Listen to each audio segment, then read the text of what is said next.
So Fields Fine, it is your classic messed up chunk of rock that doesn't seem to fit. What isn't in our game? So it's a greenstone sequence that's folded, but there's a layered ultramafic sequence in the northwestern corner of it. Highly structurally upset. There's a corridor that seems to be the axis of the of the layered intrusion that goes, it sort of strikes northeast. Along that corridor... This is the Warriedar. Yeah, exactly. We're calling it the Warriedar corridor, which is actually hard to say. So along that corridor, there is elevated, like coincident copper and gold around these little porphyries. You've got quite a broad zone. In the project that we first acquired here from Red Dirt, it was called the Warriedar project. And that was actually our first foothold into this area. Like, we had our eye on the Murchison for at least a year. Red Dirt sold us that project when they went to focus on their lithium project, so it was fantastic. We got our little project in the Murchison and we had bigger ambitions. Subsequently, we acquired DC Mines, but that Red Dirt project fits like a puzzle with the rest of the Fields Fine project, so now we own the whole package. But that corridor, it starts in the southwest with a historic copper mine, and then you go up the axis and you've got copper, gold, nickel, PGEs, and we really don't understand it. And I'm quite happy to say, look, we don't know what's going on. We know there's elevated, it's a polymetallic play, it's a messed up geology area.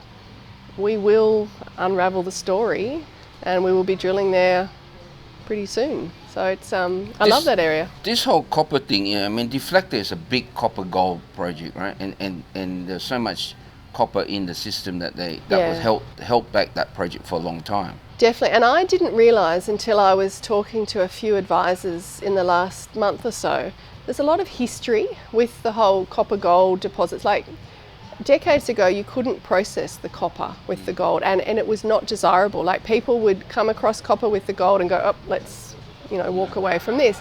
Likewise, the previous owners of this project, when they hit base metal mineralisation with the gold, they went, no, let's move away, that's not what we want. So the whole historic anti-copper sentiment is still, it's carried on from history in this area. No one has gone back in and gone, look, we are very comfortable now processing copper with gold. In fact, copper is one of the commodities that is quite desirable now. In terms of your portfolio, having copper and gold together, it's great. Gold's security and copper's future facing and all the positive electrification of the world. So we are very much focusing on, like, we think there's significant copper potential. It has not been looked at before, and it's one of our main focuses.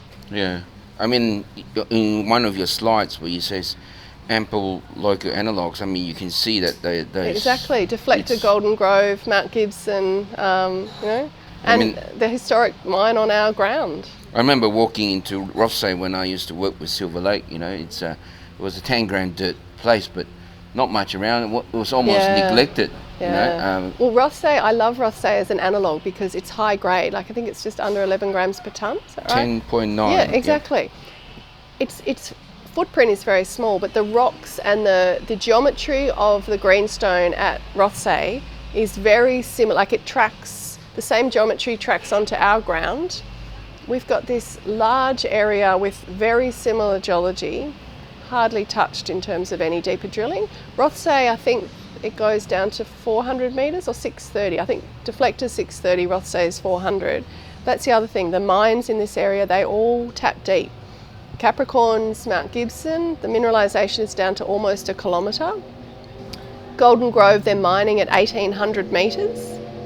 Our resources, they're all very shallow. Like, there's good evidence that the mineralisation taps deep based on the producing mines in the area. We don't know how deep ours goes. And even Mount Magnet, which is a bit further to the northeast, they are mining at 1,400 metres up there. So you go, look, it has to be, okay, maybe our area is different and it doesn't have the depth continuity, but and I'm always data driven, based on what we see in the area, one would come to the conclusion that our belt is also a deep tapping mineralised system. Oh, I think it goes all the way up to Q, you know. How Oh yeah, deep it exactly, goes. just keep deep. Yeah, you know? they get very deep up that way as well. Depth extensive. That's good. Yeah.